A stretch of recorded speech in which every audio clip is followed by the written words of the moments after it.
শান্তি আজি 15 ডিচেম্বৰ 2024 বাপদাদাৰ অব্যক্ত সংকেত হৈছে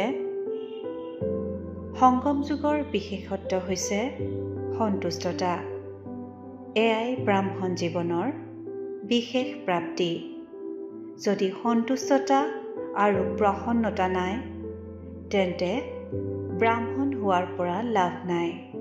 সেয়েহে সন্তুষ্ট হৈ থকা আৰু সকলোকে সন্তুষ্ট কৰা, ইয়াতে সঁচা সুখ আছে।